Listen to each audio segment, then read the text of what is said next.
आपली अतूट अशी म्हणजे बऱ्याचशा ओळखी सुद्धा होत आहेत आणि चांगल्या पद्धतीने आपण नियोजन करून पुढच्या प्रचारासाठी किंवा जिथे जिथे आम्हाला गरज ज्या ज्या गोष्टींची लागेल त्यासाठी सुद्धा आम्ही कायम तत्पर असू आणि तुम्ही सुद्धा आम्हाला काही सजेशन्स द्या की हे केलं पाहिजे, आपण हे नाही केलं पाहिजे. कारण बऱ्याचदा काय असतं, बऱ्याच गोष्टी डोक्यात असतात. तुम्ही इथली सगळी मंडळी, तुम्हाला माहिती आहे की आजूबाजूच्या माणसांशी आपण कशा पद्धतीने संपर्क साधला पाहिजे किंवा बऱ्याचदा आपण म्हणतो की जरी वडवळ हे 5 गावांचं असले तरी प्रत्येक ठिकाणी विरोधक आणि आपले लोक अशा दोन्ही गोष्टी असतात आणि या दोन्ही गोष्टी चालत आपल्याला इतर लोकांना सुद्धा आपल्या बरोबरीने घ्यायचं आहे. ते कशा पद्धतीने आपण घेतलं पाहिजे त्यासाठी आपण सगळ्यांनीच तुम्ही आम्हाला मदत करा. कारण आपण सगळी एकच आहोत. उमेदवार म्हणजे आपण स्वतःला समजूया की आम्ही सगळे उमेदवार आहोत. कारण तुमच्या जीवावर आम्ही निवडणूक लढतो आहोत आणि तुमच्या सगळ्यांचा आशीर्वाद कायम आमच्या पाठीशी असू द्यात आणि ते कायम राहतील सुद्धा. एक गोष्ट फक्त आवर्जून सांगते की या गावामध्ये प्रत्येक मंदिर म्हणजे जसं की शिरवली ग्रामपंचायतमध्ये सुद्धा रानसई उचाट येथे सुद्धा मंदिर आहे आणि तळाशी येथे आहे, वळवण येथे आहे. तिथे सुद्धा म्हणजे अगदी एकदम भूत पद्धतीने म्हणजे तिथली जी ज्येष्ठ मंडळी आहेत किंवा त्या मंदिरामध्ये असणारे जे पुजारी आहेत ते म्हणजे इतक्या आपुलकीनं आपल्याला हे करतात की म्हणजे आम्ही अक्षरशः होतो की अरे इतकं कोणी करतं का. म्हणजे अत्यंत प्रामाणिकपणे ती मंडळी कायम आमच्या सोबत उभी असतात आणि कायम त्यांनी आम्हाला जवळीक साधलेली आहे आणि इथली सुद्धा मंडळी आम्हाला तशीच आणि तितकीच जवळची वाटतात. म्हणजे आम्हाला असं वाटत नाही की आम्ही वडवळ आमच्या ह्याच्यापासून लांब आहे की म्हणजे पुन्हा एकदा तळाशी वळवणला आल्याचं भावना खऱ्या अर्थानं इथं मी व्यक्त करते.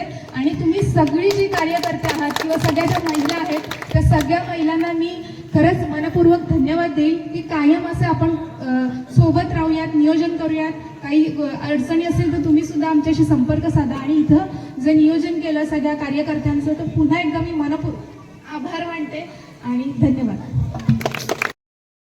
वरती विशेष प्रेम आहे, शांतता प्रिय गाव आहे आणि विशेष म्हणजे ह्या गावामध्ये प्रामाणिकतापणा जास्त आहे. कधीही कोणाच्या बरोबर यांचा वाद नसतो. प्रत्येक कार्य यांचं मंदिरामध्ये होतं आणि आम्हाला सुद्धा आमच्या शुभ कार्याचा शुभारंभ वडवळपासून सुरू केल्यापासून महेंद्रजी आम्हाला सुद्धा जमत नाही. सुरेश लाडाने आम्हाला सांगितलंय शुभ कार्य करायचं असेल तर वडवळपासूनच करायचं. मग ते आमदारकी असो, खासदारकी असो या ग्रामपंचायत असो. मी माझ्या राजकारणाची सुरुवात केल्यापासून प्रत्येक कार्यक्रम, प्रत्येक शुभ कार्य हे वडोलपासूनच केलं. म्हणजे ग्रामपंचायत समिती मी 2012 लढवली. त्याच्यानंतर आज 2026 मध्ये पुन्हा एकदा वडोलमध्ये येण्याचा योग आलाय आणि निश्चित जगदीश तुम्ही असाल, एकनाथ तुम्ही असाल, महेंद्र तुम्ही असाल, उबाडावाल्यांना मी हे सांगू शकतो कारण ते माझ्या बरोबर सावळीसारखे असतात. आमचा नटखट शुभम पण असतो पण तो बिझी असतो कायमचा. त्याचे वडील सतपाल, जगदीश मराठगे, लक्ष्मण मराठगे सर्व सहकारी असतील. काही पक्ष बदलले असतील पण त्यांच्या बाबतीत काही मतभेद असतील पण मनभेद नाहीयेत. भविष्यामध्ये खालापूरमध्ये जे काय उद्योगधंदे येणार आहेत त्याच्यामध्ये गोदरेज कंपनीमध्ये आपले जे वडवलचे मुलं काम करतायत ती कॉन्ट्रॅक्टमध्ये काम करतायत. इथं सर्वात मोठी समस्या ही आहे. मी 2-3 वेळा सरपंचाच्या माध्यमातून ते प्रयत्न सुद्धा केले. त्यासाठी मी तटकरे ताईंना हा विषय कानावर घातला, साहेबांचा विषय कानावर घातला. ते ह्या ठिकाणी जी कॉन्ट्रॅक्टमध्ये जी मुलं काम करतात गोदरेज कंपनीमध्ये ती मुलं कायमस्वरूपी झालीच पाहिजेत. आणि मी सांगतो तुम्हाला जिल्हा परिषद सदस्य झाल्यानंतर मी आणि प्रमिलाताई आपल्या वडवलमधली मुलं परमनंट करणारच. शेतकऱ्यांना न्याय देणार. शेतकऱ्यांचं त्यांचं असं म्हणणं आहे की आमच्या कंपनीमध्ये ती परंपरा नाहीये. जर तुम्हाला आमची परंपरा मान्य नसेल कारण ह्या ठिकाणी असणाऱ्या प्रत्येक कारखान्याने आमच्या गावातली मुलं कायमस्वरूपी गेलीच पाहिजेत. जर तुम्ही आमच्या जागा जमिनी घेतलेल्या आहेत आणि त्या ठिकाणी तुम्ही मोबदला कमवतात तर मग आमच्या मुलांनी जायचं कुठं. मग असे कारखाने आम्हाला काय कामाचे. मग तो गोदरेज असो, JSW असो या इतर कुठलाही कारखाना असो. मग ते भविष्यामध्ये येणारे टाटाचे कॅन्सर हॉस्पिटल असेल तर त्या कारखान्याबरोबर येणारा जो त्रास आहे तो त्रास आम्ही सहन करतो. त्यामुळे आपल्याला ट्रॅफिक होते, आमचं पाणी खराब होतं, आमच्या मुलांचं आरोग्य खराब होतं. हे सर्व आम्ही शांततेने सहन करतो. तीच परिस्थिती बाजूला ॲडलॅब इमेजिकामध्ये आहे. 80% भाग वडवलचा आहे, 20% भाग इतर ग्रामपंचायतचा आहे. पण त्याप्रमाणे ज्या परिस्थितीमध्ये जेवढं सहकार्य वडवलला व्हायला पाहिजे तेवढं त्या ठिकाणी होत नाही. तर भविष्यामध्ये सरपंच मी तुम्हाला शब्द देतो, आपण त्या वडवलचा जो हक्क आहे, जो इमेजिकामध्ये आपल्याला भेटत नाही, तो निश्चित तुम्हाला भेटून देऊ.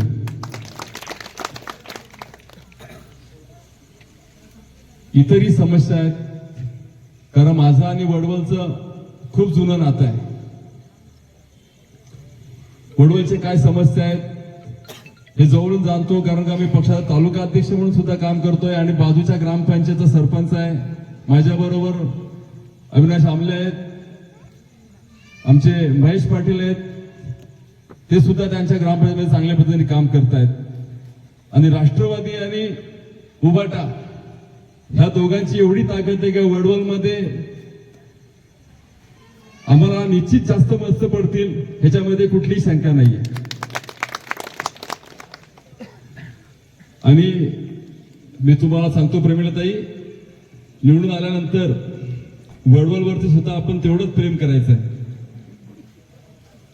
माझ्याबरोबर माझ्या गावातल्या महिला, म्हणजे मी काय नसताना सुरुवातीपासून तुम्ही जो माझ्यावर विश्वास ठेवला, माझ्यासाठी तुम्ही जो प्रचार करता, कुठेही न सांगता तुम्ही त्या ठिकाणी पोहोचता. ज्यावेळेला मी आलो त्यावेळेला सांगितलं का तुमच्या महिला दिसत नाहीयेत. मी सांगितलं जगदीश आल्यानंतर बघ शेवटपर्यंत राहतील. आणि खरंच त्यांचं माझ्यावर खूप प्रेम आहे आणि त्यामुळे मी इथपर्यंत पोहोचलोय. माझ्या ग्रामपंचायतमध्ये सुद्धा त्यांना ज्या वेळेला माझ्याबरोबर असतात त्यावेळेला त्यांना खूप त्रास होतो. म्हणजे आज नाही होत, पण त्यांना पहिले त्रास व्हायचा. कुठेही त्यांना कार्यक्रमाला आमंत्रण दिलं जायचं नाही किंवा त्यांच्याशी बोलायचं नाही. या सगळ्या परिस्थितीमध्ये सुद्धा त्यांनी माझ्यावर विश्वास दाखवला. आणि मी सांगतो तुमच्या विश्वासामुळेच मी जिल्हा परिषद सदस्य म्हणून ही उमेदवारी घेतली आणि भविष्यामध्ये मी निश्चित जिल्हा परिषद सदस्य म्हणून निवडून येईल. 100%. इतरही माझ्या गावातल्या सर्व सहकाऱ्यांचा माझ्यावरती खूप प्रेम आहे आणि विश्वास आहे. वडवल आणि सावरुली हे खूप जवळचं नातं आहे. तुमचं मतदान वाया जाणार नाही. भविष्यामध्ये तुम्हाला असं कधी वाटणार नाही की आमचं मत वाया गेलेलं आहे. निश्चित निवडल्यानंतर आम्ही जेवढं काही चांगलं काम करता येईल ते तेवढंच चांगलं काम करू आणि वडवल सावरुली परिवर्तन विकास आघाडीचे उमेदवार, जिल्हा परिषदेचे उमेदवार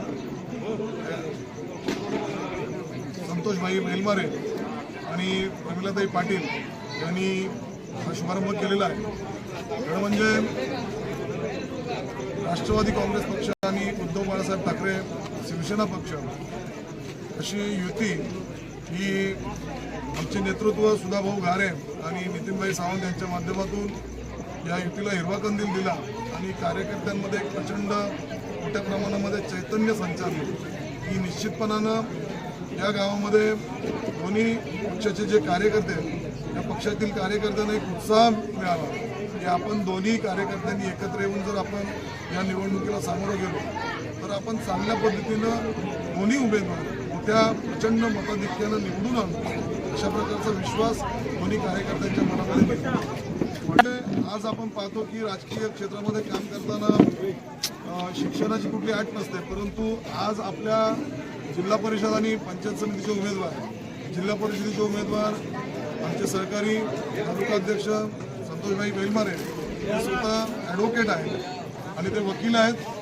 चांगल्या पद्धतीनं सामाजिक राजकीय आध्यात्मिक क्षेत्रामध्ये काम करत असताना त्यांनी कामगारांच्या बाबतीमधला एक वेगळा लढा उभा केला आणि पाहतो की तालुक्यामध्ये कामगारांना मोठ्या प्रमाणामध्ये न्याय मिळवून देण्याचं काम संतोषभाईंच्या माध्यमातून केलं जात आहे. निश्चितपणानं आता या सभेला संबोधित करताना सुद्धा संतोषभाईंनी सांगितलं की या गावातील तरुणांना एक वेगळा न्याय मिळवून देण्याचं काम माझ्या माध्यमातून केलं जाईल. त्याचबरोबर आमच्या पंचायत समितीच्या उमेदवार सौभाग्यवती प्रमिलाताई महेशजी पाटील यासुद्धा मास्टर्स ही डिग्री संपादन केलेल्या आहेत आणि CSR ॲक्टिव्हिटीमध्ये त्यांनी त्यांचा हातखंडा आहे. आपल्या तालुक्यातील समाजातील दुर्बल घटकांना त्यांनी एक वेगळ्या पद्धतीने न्याय मिळवून दिलेला आहे. दुर्बल घटकातील लोकांना उत्पन्नाचे दाखले असतील, जातीचे दाखले असतील, नॉन क्रिमिलियर दाखले असतील आणि वेगवेगळ्या प्रकारे त्यांना त्यांचा दर्जा उंचावण्यासाठी त्यांनी चांगल्या पद्धतीनं सहकार्य केलेले आहे.